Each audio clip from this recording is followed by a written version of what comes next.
नमस्कार दोस्तों आप सबका मेरे YouTube channel ABS study show पर स्वागत है। दोस्तों इस चैनल के माध्यम से हम समीक्षा अधिकारी और सहायक समीक्षा अधिकारी की परीक्षा में पूछे गए विगत वर्षों के सवालों को करा रहे हैं और इसी श्रृंखला में हम राज्य व्यवस्था खंड का आज दूसरा वीडियो कराएंगे। तो चलिए देर न करते हुए हम लोग आज का वीडियो स्टार्ट करते हैं, आज का सेशन। तो आज का जो सेशन है उसमें जो पहला टॉपिक है वो है राज्य एवं संघ राज्य क्षेत्र, मतलब आर्टिकल 1 से लेकर के आर्टिकल 4 तक के इसमें जो है कि प्रश्न आते हैं। तो देखते हैं दोस्तों आज का जो पहला सवाल है कि निम्नलिखित में से किस राज्य का गठन वर्ष 1948 में हुआ। तो पहला ऑप्शन है पश्चिम बंगाल का, दूसरा है असम का, तीसरा है पंजाब का, चौथा है हिमाचल प्रदेश का। दोस्तों इसमें जो इंग्लिश वर्जन में था, इंग्लिश वर्जन में इसका हम देखेंगे तो राज्य की जगह पे स्टेट शब्द दिया है। तो अगर स्टेट के हिसाब से देखेंगे तो कोई भी शब्द इस दिए हुए ऑप्शन में से कोई भी ऑप्शन सही नहीं होगा, लेकिन अगर प्रोविंस के हिसाब से देखेंगे तो इसमें से ऑप्शन डी सही हो जाएगा, क्योंकि प्रोविंस के हिसाब से हिमाचल प्रदेश का जो गठन हुआ था वो हुआ था 15 अप्रैल 1948 को, और पूछा है कि किस राज्य का गठन इसमें जो है कि 1948 में हुआ था। तो हिमाचल प्रदेश सही होगा, लेकिन और बाकी प्रोविंस का और इसी के साथ साथ और इनमें से जो ऑप्शन में दिए हुए स्टेट हैं इनका हम देख लेते हैं कि किस वर्ष गठन हुआ है। तो दोस्तों ऑप्शन ए जो है पश्चिम बंगाल प्रोविंस के रूप में भारत में शामिल हुआ था 15 अगस्त 1947 को। कब? प्रोविंस के रूप में। लेकिन स्टेट के रूप में यह शामिल हुआ था 26 जनवरी। आप लोग पेपर और पेन के माध्यम से जो है कि इन चीज़ों को आप नोट डाउन कर सकते हैं।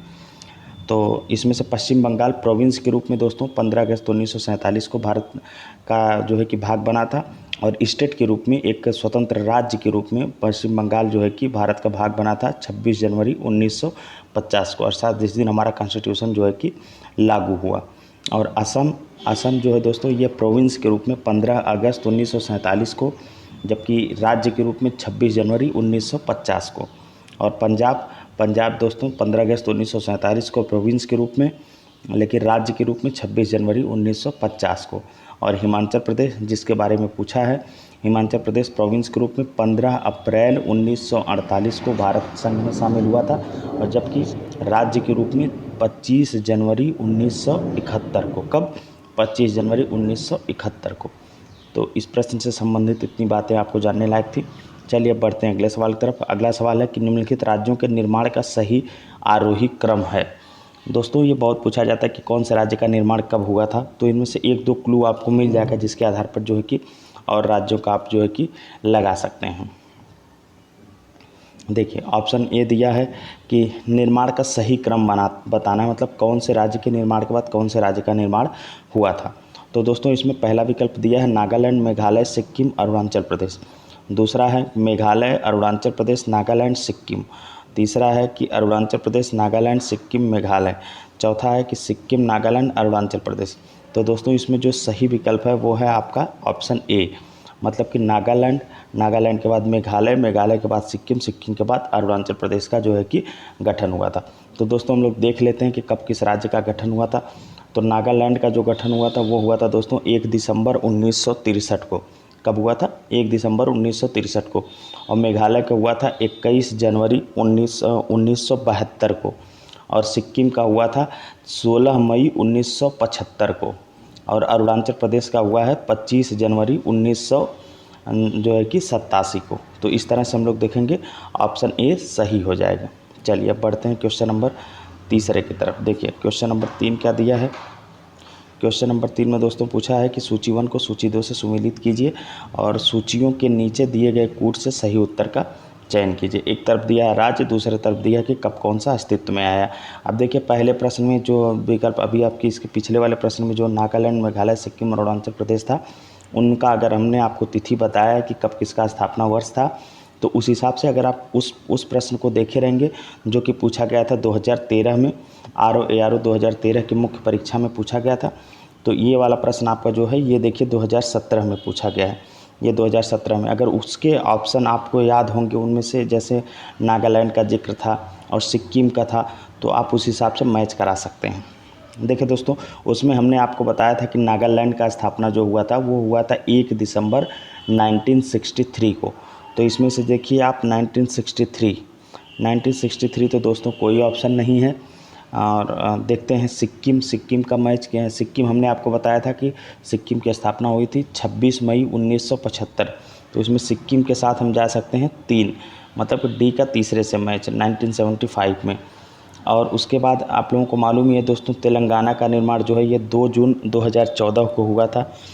तो इसको भी आप इस सबसे लेटेस्ट राज्य जो है कि फुल स्टेट के रूप में, एक पूर्ण राज्य के रूप में यही है। उसके बाद आपका 2019 में जम्मू कश्मीर का गठन होता है, लेकिन जम्मू कश्मीर एक मतलब कि धारा 370 के में कुछ संशोधन के बाद जो है कि एक वो 2 यूनियन टेरिटरीज में बढ़ती है, लेकिन पूर्ण राज्य में अगर देखा जाए तो सबसे लेटेस्ट राज्य यही है तेलंगाना, जिसकी स्थापना जो है कि 2 जून 2014 को हुई थी।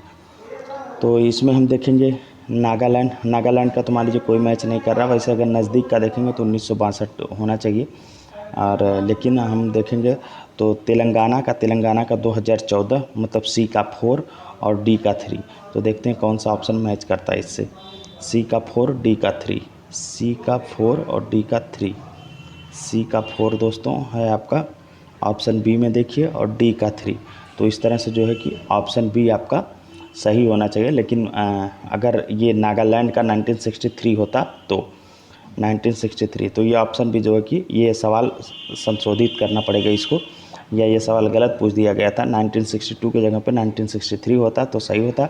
और बाकी आपका जो है कि नागालैंड का, और बाकी आपका झारखंड का तो 2000 में हुआ ही था झारखंड का निर्माण।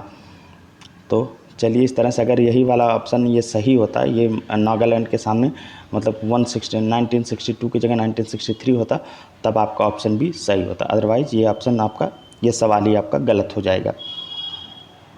चलिए बढ़ते हैं अगले सवाल की तरफ। अगला सवाल है दोस्तों कि भाषाई आधार पर राज्यों का पुनर्गठन किस वर्ष में किया गया था। तो दोस्तों भाषाई आधार पर राज्यों का जो पुनर्गठन है वो 1956 में। कब हुआ था? 1956 में। और जो है कि भाषाई आधार पर गठन होने वाले पहले जो राज्य था उसका नाम था आंध्र प्रदेश। आंध्र प्रदेश ऐसा राज्य था जिसका भाषाई आधार पर सर्वप्रथम गठन किया गया था। चलिए ठीक है दोस्तों, बढ़ते हैं अगले सवाल की तरफ। अगला सवाल है अब आपका कि भारत में राज्य पुनर्गठन आयोग की संस्तुति के आधार पर राज्यों का पुनर्गठन किस वर्ष किया गया। देखिए उसी सवाल से पूछा है, बस यहाँ पे जो है कि थोड़ा सा घुमा दिया है, जबकि ऑप्शन आपका सी सही होगा 1956। चलिए अब बढ़ते हैं अगले सवाल की तरफ।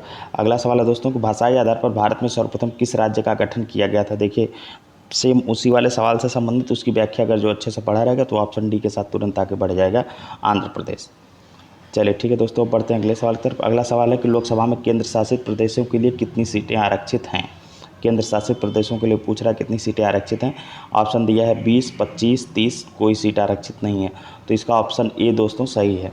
दोस्तों क्या है कि संविधान के अनुच्छेद 81वें में जो है कि 71वें संविधान संशोधन 1956 एवं 31वें संविधान संशोधन 1973 तथा गोवा, दमन एवं दीव के पुनर्गठन अधिनियम 1987 द्वारा एक संशोधन लाया गया, जिसके अनुसार लोकसभा के लिए अधिकतम 530 सदस्य राज्यों के निर्वाचन क्षेत्रों से तथा अधिकतम 20 सदस्य जो है वो केंद्र शासित प्रदेशों से निर्वाचित होंगे, ऐसा प्रावधान किया गया।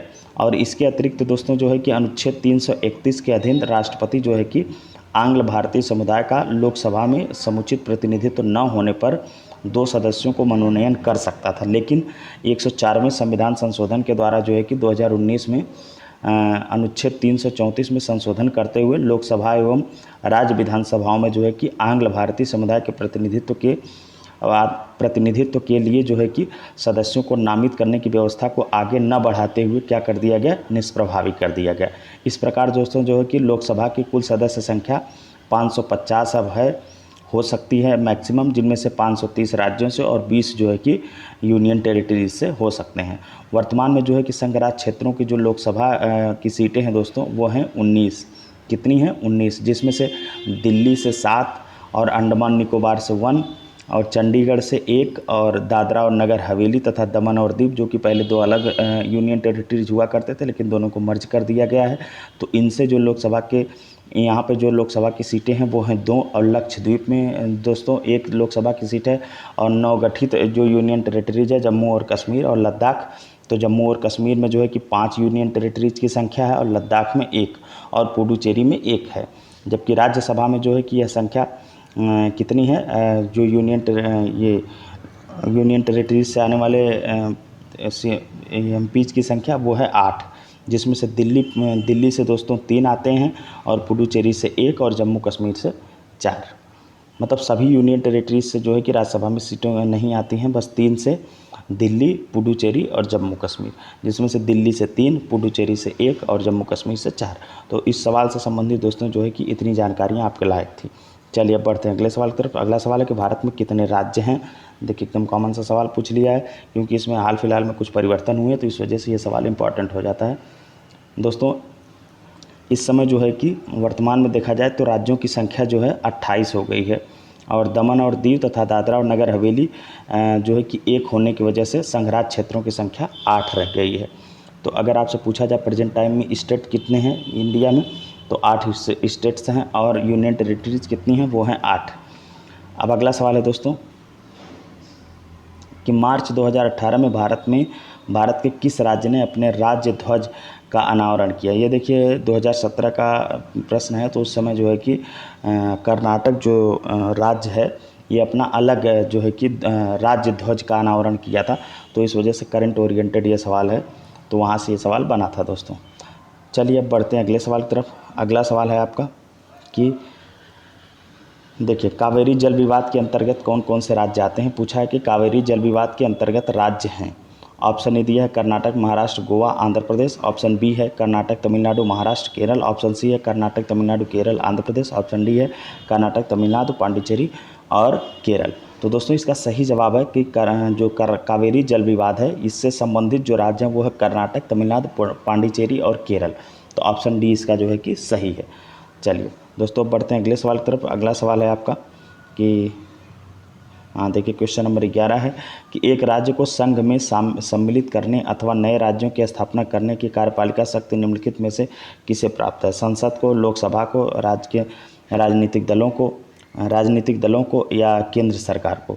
तो दोस्तों इसका जो सही जवाब है वो है संसद को, क्योंकि इस भारतीय संविधान के अनुच्छेद 2 के तहत कहा गया है कि भारत संघ में नए राज्यों के प्रवेश या स्थापना, तथा अनुच्छेद 3 में ये बताया गया है कि नए राज्यों के निर्माण और वर्तमान राज्यों के क्षेत्रों, सीमाओं या नामों में परिवर्तन की शक्ति जो है वो भारतीय संसद में निहित है। तो चलिए दोस्तों बढ़ते हैं। देखिए इतने सवाल थे आपके जो है कि पहले वाले टॉपिक से, जिसका नाम था संघ और उसके राज्य क्षेत्र, जिसका संबंध जो है कि जिसका प्रावधान भारतीय संविधान में आर्टिकल 1 से लेकर के आर्टिकल 4 तक है। अब जो टॉपिक है वो है नागरिकता का। इसका प्रावधान भारतीय संविधान में आर्टिकल 5 से लेकर के आर्टिकल 11 तक है। अनुच्छेद 5 से लेकर के अनुच्छेद 11 तक में भाग 2 में भारतीय संविधान में नागरिकता का प्रावधान है। देखते हैं नागरिकता से जो पहला सवाल बना है वो है कि नागरिकता से संबंधित प्रावधान संविधान के किस भाग में है। भाग 1 में, भाग 3 में, भाग 2 में, भाग 4 में। देखिए अभी हमने इंट्रोडक्शन में आपको बताया भाग 2। तो इस तरह से भारतीय संविधान के भाग 2 में अनुच्छेद 5 से लेकर के अनुच्छेद 11 तक में नागरिकता का प्रावधान है। भारत में जो है कि ब्रिटेन के समान एकल नागरिकता का प्रावधान है, जबकि अमेरिका में दोहरी नागरिकता का प्रावधान है।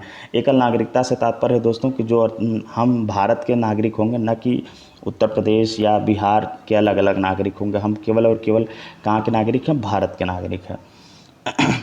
जबकि अमेरिका में ऐसा होता है कि आप अमेरिका का नागरिक, यूएसए का नागरिक होने के साथ साथ वहाँ की स्टेट के भी नागरिक होते हैं। जो वहाँ पे 50 राज्य हैं उनमें से किसी एक के मतलब की नागरिकता होती है आपको। तो इस तरह से वहाँ पे दोहरी नागरिकता का प्रावधान हो जाता है। जबकि भारत में नागरिकता का जो कॉन्सेप्ट लिया गया वो ब्रिटेन से लिया गया है। ब्रिटेन में इकहरी नागरिकता है, तो भारत में भी इकहरी नागरिकता का प्रावधान लिया गया है। चलिए दोस्तों बढ़ते हैं अगले सवाल की तरफ। अगला सवाल है कि नागरिकता संशोधन विधेयक 2019 संसद से कब पारित किया गया था। देखिए उस समय दोस्तों ये काफ़ी देखिए मेंस आरओ का जो 2016 का जो री एग्ज़ाम हुआ था, तो इसका मेंस हुआ था 2020 में, 20 या 21 में हुआ था।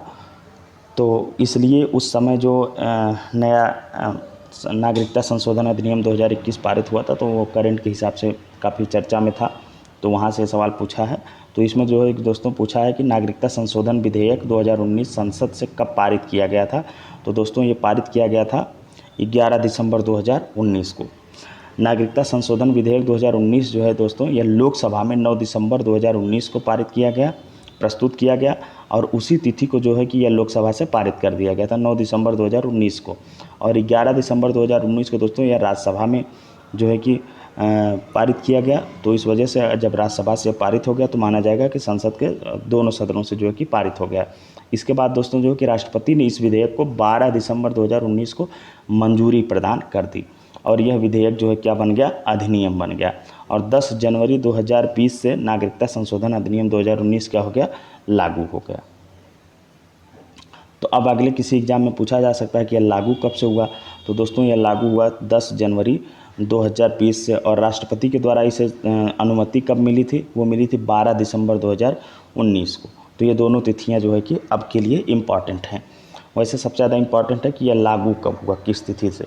यह लागू हुआ 10 जनवरी 2020 से। चलिए दोस्तों अब देखते हैं अगला सवाल जो है। अगला सवाल जो है वो फंडामेंटल राइट के टॉपिक से। फंडामेंटल राइट का प्रावधान भारतीय संविधान के तहत जो है कि भारतीय संविधान के अंतर्गत भाग 3 में जो है कि अनुच्छेद 12 से लेकर के 35 तक है। तो देखते हैं इस टॉपिक से संबंधित कितने सवाल बने हैं और कैसे बने हैं, किस नेचर के। तो पहला सवाल है जो दोस्तों वो आपके सामने है कि भारत के संविधान के अंतर्गत कौन सा अनुच्छेद कारखानों में बालकों के नियोजन का प्रतिषेध करता है। अनुच्छेद 19, अनुच्छेद 17, अनुच्छेद 23 और अनुच्छेद 24। तो इसका दोस्तों जो सही जवाब है वो है अनुच्छेद 24, क्योंकि अनुच्छेद 24 कहता है कि कारखानों आदि में बालकों के नियोजन का प्रतिषेध करने की बात करता है। मतलब 14 वर्ष से कम आयु के किसी बालक को किसी कारखाने या खान में काम करने के लिए नियोजित नहीं किया जाएगा और किसी अन्य परिसंकट में नियोजन में नहीं लगाया जाएगा। मतलब किसी ऐसे कार्यस्थल पर नहीं लगाया जाएगा जहाँ पर उसके जो है कि प्राण के लिए खतरा हो। जबकि अनुच्छेद 23 में क्या प्रावधान है कि मानव के दुर्व्यापार और बलात्श्रम पर प्रतिषेध लगाया गया है। और अनुच्छेद 17 में अस्पृश्यता के अंत की बात कही गई है। और अनुच्छेद 19 में कहा गया है, अनुच्छेद 19 में 6 प्रकार की स्वतंत्रताओं का प्रावधान है। वाक स्वातंत्र एवं वाक स्वातंत्र विषयक जो है कि ये स्वतंत्रताओं की बात की गई है, freedom of speech and expression की। ठीक है दोस्तों, बढ़ते हैं अगले सवाल की तरफ। देखते हैं अगला सवाल क्या है। अगला सवाल है कि निम्नलिखित अनुच्छेदों में से किस एक को डॉक्टर बी आर अम्बेडकर द्वारा संविधान का हृदय एवं आत्मा कहा गया है। तो दोस्तों डॉक्टर बी आर अम्बेडकर जो थे, इन्होंने जो है कि भारतीय संविधान का जो आर्टिकल 32 है, देखिए आगे ऑप्शन में है आर्टिकल 32, इसको उन्होंने भारत के संविधान की आत्मा कहा है। देखिए डॉक्टर बी आर अम्बेडकर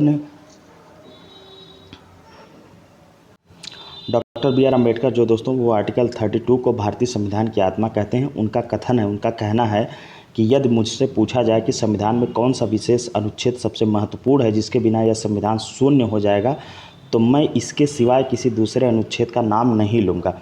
यह संविधान की आत्मा है। यहाँ यह तथ्य उल्लेखनीय है कि सामान्यतः संविधान की उद्देशिका को संविधान की आत्मा जो है कि माना गया, लेकिन अगर डॉक्टर बी आर अम्बेडकर का जिक्र करके स्पेशली पूछा जाए तो वो आप आर्टिकल 32 के साथ जाइएगा। देखिए दोस्तों अगला सवाल जो है वो है कि निम्नलिखित में से किसके द्वारा संपत्ति के मूल अधिकार का लोप किया गया। संविधान के 40वें संविधान संशोधन अधिनियम द्वारा, 42वें संविधान संशोधन, 44वें संविधान संशोधन अधिनियम या आपका 46वें संविधान संशोधन। तो दोस्तों जो है कि संविधान के 44वें संविधान संशोधन अधिनियम जो कि 1978 में पारित हुआ था, उसके द्वारा जो है कि संविधान के संपत्ति के मूल अधिकार का लोप कर दिया गया और इसे भारतीय संविधान के अनुच्छेद 300 का में जो है कि विधिक अधिकार के रूप में स्थान प्रदान किया गया। ठीक है दोस्तों, अब बढ़ते हैं अगले सवाल की तरफ। अगला सवाल है आपका कि भारतीय संविधान का छुआछूत उन्मूलन से संबंधित अनुच्छेद है। तो दोस्तों ये चिर परिचित, अभी आपको पिछले प्रश्नों की व्याख्या में हमने बताया था कि आर्टिकल 17 जो है कि 17 ये जो है कि छुआछूत के उन्मूलन की बात करता है। अब यहाँ पे और भी जो आर्टिकल दिए हैं, तो दोस्तों देखिए इसमें अनुच्छेद 14 के तहत अनुच्छेद 16 में जो प्रावधान है दोस्तों, वो प्रावधान है आपका, पहले देख लेते हैं 15। अनुच्छेद 15 में जो है कि विधि के समक्ष समता की बात कही गई है। और अनुच्छेद 16 में ये क्या कहा गया है, अनुच्छेद 16 में बोला गया है कि लोक नियोजन के विषय में सबको अवसर की समता प्राप्त होगी। और अनुच्छेद 18 में उपाधियों के अंत की बात कही गई है। और आपका अनुच्छेद जो 21 है दोस्तों, उसमें प्राण एवं दैहिक स्वतंत्रता की बात कही गई है। और अनुच्छेद 17 से संबंधित सवाल ही बना था, जिसको हमने बताया कि अस्पृश्यता उन्मूलन के निवारण की बात की गई है। देखिए अब अगला सवाल है दोस्तों जो है वो ये है कि भारतीय संविधान के निम्नलिखित में से किस अनुच्छेद के द्वारा अस्पृश्यता की समाप्ति की व्यवस्था की गई है। तो दोस्तों देखिए वही क्वेश्चन रिपीट किया है। पिछला क्वेश्चन उत्तराखंड समीक्षाधिकारी सहायक समीक्षाधिकारी के 2007 में पूछा गया था, हूबहू वही सवाल उठा करके उत्तर प्रदेश समीक्षाधिकारी सहायक समीक्षाधिकारी के प्रीलिम्स 2017 में देखिए पूछ लिया है। तो इस तरह से ऑप्शन डी आपका सही होगा। देखिए कितना क्वेश्चन रिपीट करते हैं, इसीलिए जो है कि प्रीवियस ईयर क्वेश्चन का एनालिसिस बहुत ज़रूरी है। देखिए अगला सवाल है कि भारत का संविधान स्पष्टतः प्रेस की आज़ादी की व्यवस्था नहीं करता है, किंतु यह आज़ादी अंतर्निहित है। तो यह आज़ादी दोस्तों जो है कि वो आर्टिकल 91 में, क्योंकि उसी में 6 प्रकार की स्वतंत्रता की बात कही गई है, तो आर्टिकल 91 का अ जो है इसमें जो है कि प्रेस की स्वतंत्रता की आज़ादी की बात कही गई है। देखिए दोस्तों, प्रेस की आज़ादी की व्यवस्था अनुच्छेद 19(1) में अंतर्निहित है। यह अनुच्छेद वाक एवं अभिव्यक्ति की स्वतंत्रता का वर्णन करता है। और अनुच्छेद 1(ब) में जो है वो उसमें जो जिस चीज़ का प्रावधान है वो है कि शांतिपूर्वक एवं निरायुध सम्मेलन की स्वतंत्रता की बात कही गई है। और अनुच्छेद 19(1) में जो कहा गया है वो जिस प्रकार की स्वतंत्रता का प्रावधान किया गया है वो है कि संगम या संघ बनाने की स्वतंत्रता है। और अनुच्छेद 19(1) में जो है वो भारत के राज्य क्षेत्र में सर्वत्र अबाध संचरण करने की स्वतंत्रता जो है कि नागरिकों को दी गई है। चलिए बढ़ते हैं अगले सवाल की तरफ। अगला सवाल है कि भारतीय संविधान के किस अनुच्छेद में भाषण एवं अभिव्यक्ति की स्वतंत्रता के मूल अधिकार का प्रावधान किया गया है? तो ऑप्शन है आपका अनुच्छेद 14, अनुच्छेद 19, अनुच्छेद 21 और अनुच्छेद 22। तो दोस्तों इसमें जो है कि आपका अभी हमने पिछले प्रश्नों में बताया है कि अनुच्छेद 19 में जो है कि वाक एवं अभिव्यक्ति की स्वतंत्रता की जो है का जिक्र किया गया। तो अनुच्छेद 19 होगा इसमें सही, तो ऑप्शन बी आपका सही हो जाएगा। चलिए बढ़ते हैं अगले सवाल की तरफ। अगला सवाल है कि निम्नलिखित अधिकारों में से कौन सा अधिकार अनुच्छेद 19(1)(d) को अनुच्छेद 21 से मिलाकर पढ़ने पर प्राप्त होता है? विदेश यात्रा का अधिकार, शरण पाने का अधिकार, एकांतता का अधिकार और सूचना का अधिकार। तो दोस्तों 19(1)(d) को जो है कि 21 के साथ मिला करके पढ़ने पे, तो देखिए अनुच्छेद 19(1)(d) में हमने आपको बताया कि भारत के राज्य क्षेत्र में सर्वत्र अबाध संचरण की जो है कि आपको स्वतंत्रता प्राप्त होती है। और अनुच्छेद 21 के तहत जो है प्राण एवं दैहिक स्वतंत्रता की बात की गई है। तो जब दोनों को साथ मिला करके दोस्तों पढ़ेंगे तो इसमें आपको जिस अधिकार की प्राप्ति होती है वो है एकांतता का अधिकार। तो इस तरह से ऑप्शन सी आपका सही हो जाएगा। देखो दोस्तों क्या है कि इन चारों में से किसी भी अधिकार का उल्लेख जो है कि अलग से अथवा अस्पष्टता से किसी अधिकार में नहीं हुआ है, किंतु उच्चतम न्यायालय ने अपने सृजनात्मक निर्वचन द्वारा जो है कि इन चारों अधिकारों को मूल अधिकारों में अंतर्निहित माना है। और विशेषकर अनुच्छेद 21 के जो है कि प्राण और दैहिक स्वतंत्रता के संरक्षण के अधिकार के अंदर इन चारों अधिकारों को भी जो है कि विभिन्न निर्णयों के अंतर्गत शामिल किया गया, जिनमें से पहला निर्णय था वो था गोविंद बनाम मध्य प्रदेश राज्यवाद 1975। इसमें क्या होता है दोस्तों कि मलक सिंह एवं अन्य बनाम पंजाब एवं हरियाणावाद आदि में जो है कि 1980 में सर्वोच्च न्यायालय द्वारा यह अभिनिर्धारित किया गया कि संविधान के अनुच्छेद 19(1)(d) और अनुच्छेद 21 को साथ मिलाकर पढ़ने पर एकांतता या निजता का अधिकार प्राप्त होता है। उल्लेखनीय है कि जस्टिस के.एस. पुट्टास्वामी जो है कि पुट्टास्वामी बनाम भारत संघ वाद में भी अगस्त 1917 में ही सर्वोच्च न्यायालय की 9 सदस्यीय संविधान पीठ ने जो है कि निजता के अधिकार को संविधान के अनुच्छेद 21 में अंतर्निहित तथा संविधान के भाग 3 द्वारा जो है कि गारंटीकृत स्वतंत्रताओं का भाग मानते हुए इसे स्पष्ट संवैधानिक संरक्षण प्रदान किया है। तो उच्चतम न्यायालय ने दोस्तों जो है कि दिए गए उपर्युक्त 4 अधिकारों के अतिरिक्त अन्य अनेक अधिकार जो हैं वो अनुच्छेद 21 में जो है कि दिए हैं, जिनसे सवाल पूछा जाता है कि ये अधिकार किस अनुच्छेद में समाहित है या किस अनुच्छेद के अंतर्गत ये पढ़ा जा सकता है। तो इनमें से अनुच्छेद 21 के अंतर्गत जो पहला है जहां से सवाल बनते हैं वही हम बताएंगे। वैसे तो कई अधिकार मिले हैं, लेकिन एक अधिकार जो आपको मिला है अनुच्छेद 21 के तहत जिसमें प्राण एवं दैहिक स्वतंत्रता की बात की गई है, उनमें से है दोस्तों कि अच्छे पर्यावरण का अधिकार। अच्छे पर्यावरण का अधिकार आपको अनुच्छेद 21 में समाहित है। और शीघ्र विचारण का अधिकार जो है ये भी उसमें समाहित है। और विधिक सहायता पाने का अधिकार आपको है। और एकांत कारावास के विरुद्ध आपका जो अधिकार है वो अनुच्छेद 21 में है। और जो कैदियों को बेड़ियाँ डाले जाते हैं उनके पैर में और हाथ में डंडा लगा करके पीठ के पीछे वो किया जाता है, इसके विरुद्ध आपको अधिकार जो प्राप्त होता है वो भी अनुच्छेद 21 के तहत प्राप्त होता है। और फांसी में जो है कि विलंब के विरुद्ध अधिकार भी अनुच्छेद 21 के तहत प्राप्त होता है। और किसी कैदी की जो है कि मृत्यु अगर अभिरक्षा में हो जाती है या उसके साथ हिंसा होती है तो उसके विरुद्ध जो है कि उसे अधिकार प्राप्त है अनुच्छेद 21 के ही तहत। और शुद्ध पानी आपको पीने का जो अधिकार प्राप्त है वो आपका अनुच्छेद 21 के ही तहत प्राप्त है। और अच्छी सड़कों का भी अधिकार आपको प्राप्त है। आपको प्रतिष्ठा पाने का अधिकार प्राप्त है। ये सब अधिकार जो है कि और कार्यस्थल पर जो है कि महिलाओं के लैंगिक उत्पीड़न के विरुद्ध जो अधिकार प्राप्त है वो भी अनुच्छेद 21 के तहत प्राप्त है। तो इन अधिकारों में से कुछ पूछ लिया जाता है, जैसे अच्छे पर्यावरण का पूछ लिया जाता है, एकांत कारावास के विरुद्ध अधिकार पूछ लिया जाता है, और पैर में डंडा बेड़ी डालने के विरुद्ध अधिकार, ये सब, और पीने के लिए स्वच्छ पानी का अधिकार और अच्छी सड़कों का अधिकार, ये सब जो है कि आपको आर्टिकल 21 के अंतर्गत प्राप्त होता है। तो यहाँ से सवाल पूछे जाते हैं। हाँ, तो दोस्तों जो अगला सवाल है वो है कि क्वेश्चन नंबर 9 पूछा गया कि धार्मिक स्वतंत्रता के अधिकार के प्रावधान के अंतर्गत सम्मिलित हैं धर्म प्रचार करने का अधिकार, दूसरा है कि सिखों को कृपाण धारण करने एवं रखने का अधिकार, तीसरा है कि राज्यों को समाज सुधार विधि निर्माण का अधिकार, और चौथा है कि धार्मिक क्रियाओं को लोगों का धर्म परिवर्तन कराने का अधिकार। तो दोस्तों इनमें से जो है कि 3 अधिकार जो ऊपर के हैं, धर्म प्रचार करने का अधिकार और सिखों को कृपाण धारण करने एवं रखने का अधिकार, और तीसरा जो है कि राज्यों को समाज सुधारक विधि निर्माण का अधिकार, ये तीनों जो है कि धर्म के अधिकार के अंतर्गत आपके शामिल हैं। बाकी ये जो नीचे वाला है चौथा विकल्प, ये आपका शामिल नहीं है।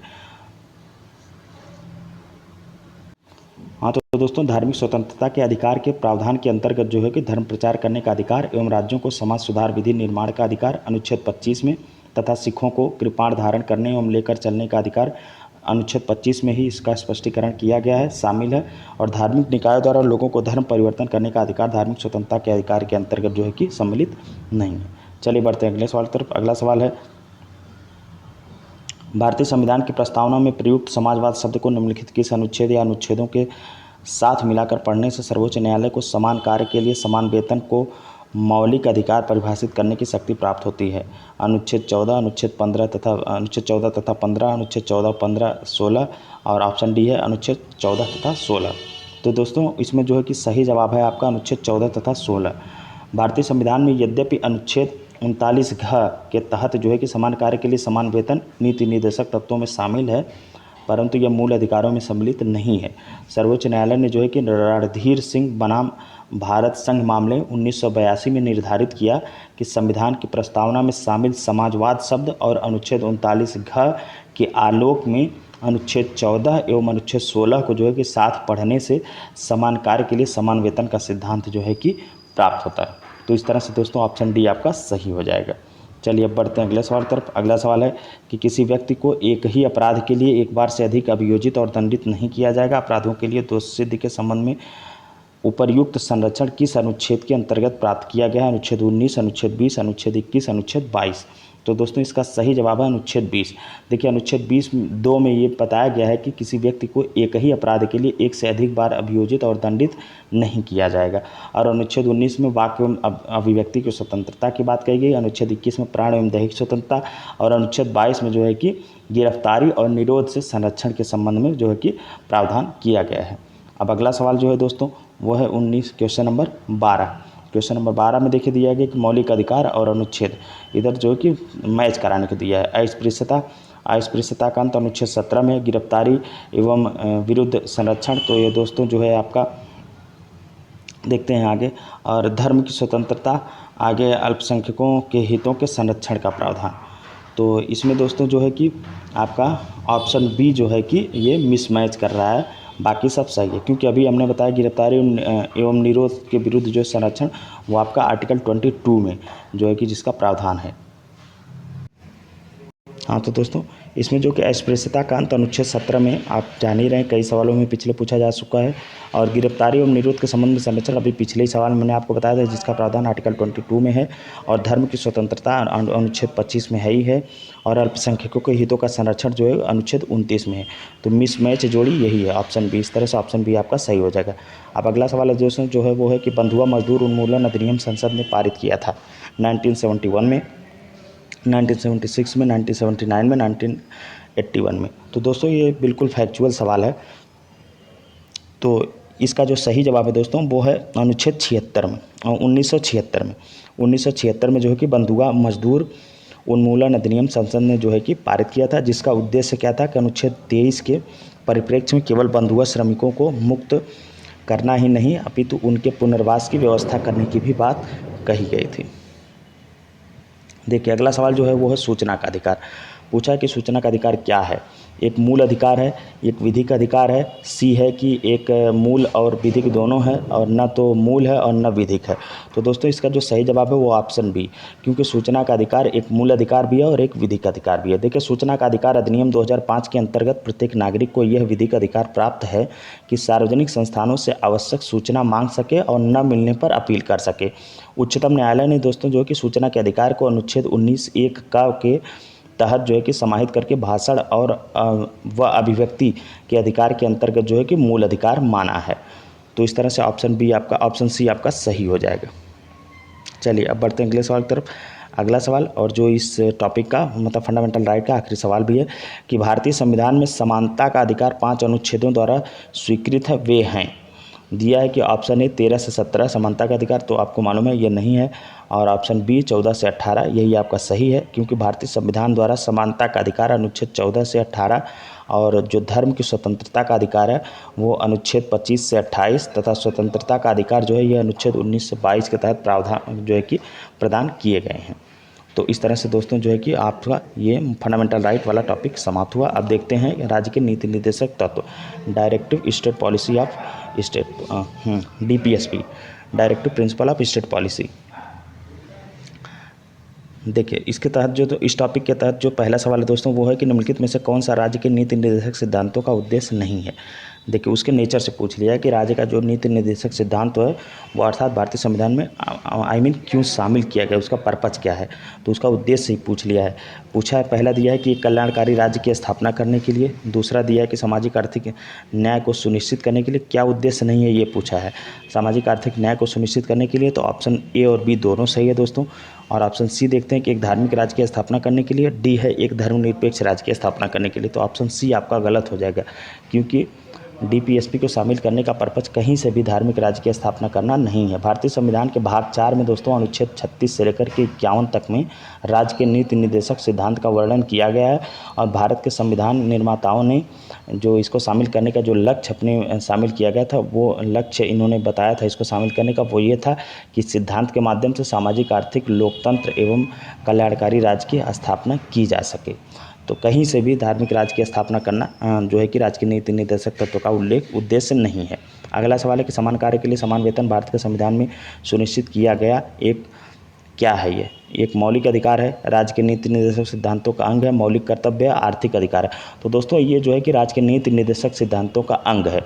समान कार्य के लिए समान वेतन भारत के संविधान में सुनिश्चित किया गया राज्य के नीति निर्देशक सिद्धांतों का एक अंग है, जिसका प्रावधान आर्टिकल 39 घ में किया गया है। इसमें कहा गया है कि पुरुष और स्त्री दोनों को समान कार्य के लिए समान वेतन जो है कि होना चाहिए।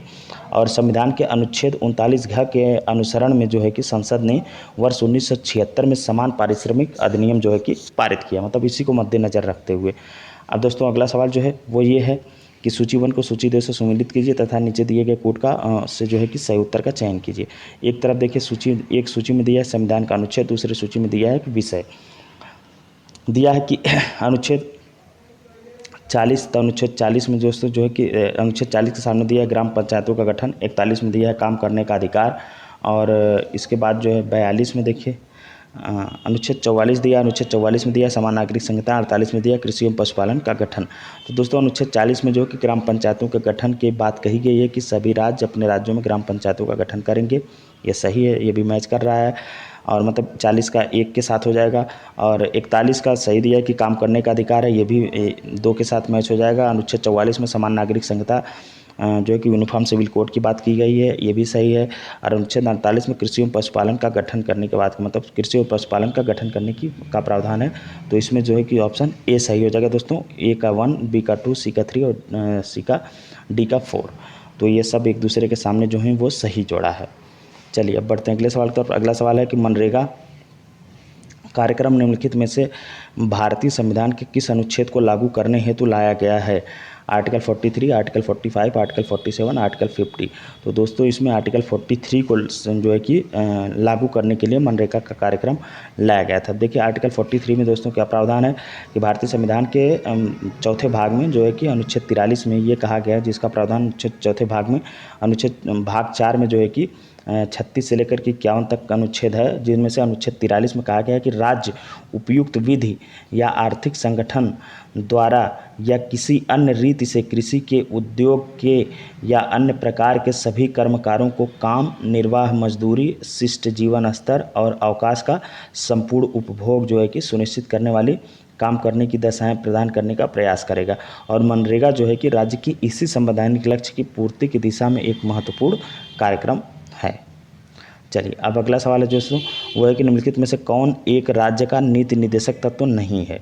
मद्य निषेध, गौ संरक्षण, पर्यावरण संरक्षण और 14 वर्ष से कम आयु के बच्चों को निःशुल्क शिक्षा। तो दोस्तों जो है कि 14 वर्ष से कम आयु के बच्चों की निःशुल्क शिक्षा ये नीति निर्देशक तत्व तो नहीं है, जबकि ये फंडामेंटल राइट आर्टिकल 21 में 86वें संविधान संशोधन सन 2000 के द्वारा इसको जो है कि समाहित किया गया। और अनुच्छेद 45 के तहत जो है कि नीति निर्देशक तत्व तो ये पहले हुआ करता था, लेकिन जब ये इसको फंडामेंटल राइट बना दिया गया तो अब अगर पूछा जाएगा तो अब ये नहीं है। और अनुच्छेद 45 के तहत जो है कि शैशव पूर्व देखभाल तथा 6 वर्ष से नीचे की आयु के बालकों की शिक्षा की व्यवस्था को शामिल किया गया है।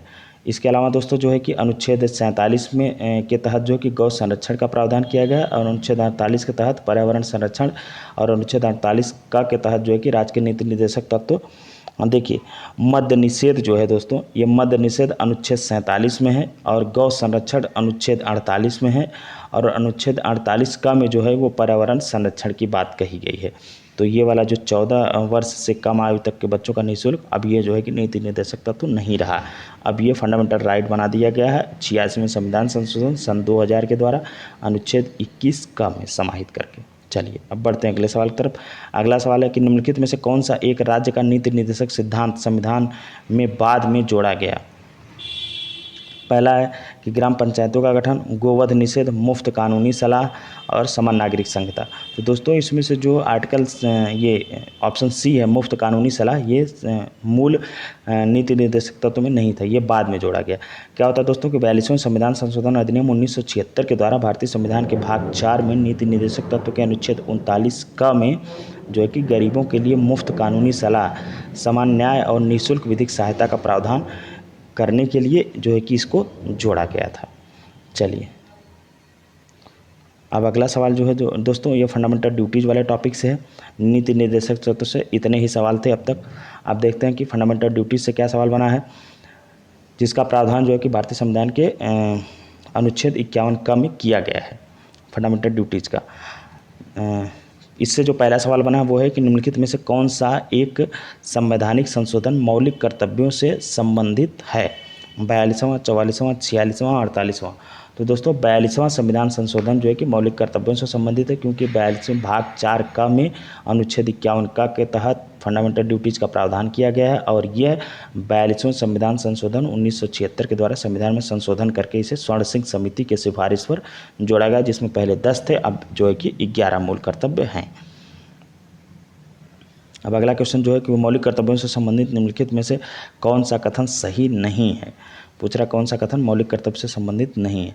पहला दिया कि उन्हें परमादेश द्वारा प्रभावी बनाया जा सकता है। दूसरा दिया है कि उन्हें संवैधानिक प्रक्रिया से ही बढ़ाया जा सकता है। तीसरा है कि अस्पष्ट विधियों की व्याख्या के लिए उनका उपयोग किया जा सकता है। चौथा है कि किसी विशिष्ट कर्तव्य का पालन करना संवैधानिक कानून के क्षेत्र में आता है जिसे न्यायालय निश्चित करता है। तो दोस्तों इसमें जो है कि कौन सा कथन संबंधित नहीं है, मौलिक कथन सही नहीं है मौलिक कर्तव्य के नज़र से, तो वो ऑप्शन ए में जो बात कही गई है कि उन्हें परमादेश द्वारा प्रभावी बनाया जा सकता है, ऐसा नहीं है। देखिए मौलिक कर्तव्यों को परमादेश के द्वारा प्रभावी नहीं बनाया जा सकता। परमादेश एक रिट है जिसे न्यायालय मूल अधिकारों का उल्लंघन होने पर जारी करते हैं, जबकि ये फंडामेंटल ड्यूटीज है, इसके उल्लंघन पर परमादेश जारी नहीं किया जा सकता है। और मौलिक कर्तव्य जो है ये लोगों पर नैतिक जिम्मेदारी आरोपित करते हैं और प्रशासन इनके लिए जिम्मेदार नहीं हो सकता, जबकि रीटें जो है ये प्रशासनिक अधिकारी के विरुद्ध जारी की जाती हैं। तो इस तरह से ऑप्शन ए आपका सही हो जाएगा। अब बढ़ते हैं अगले सवाल की तरफ, और आज के सेशन का ये आखिरी सवाल भी है, जिसमें से ये सवाल है कि भारतीय संविधान में कितने मौलिक कर्तव्य हैं।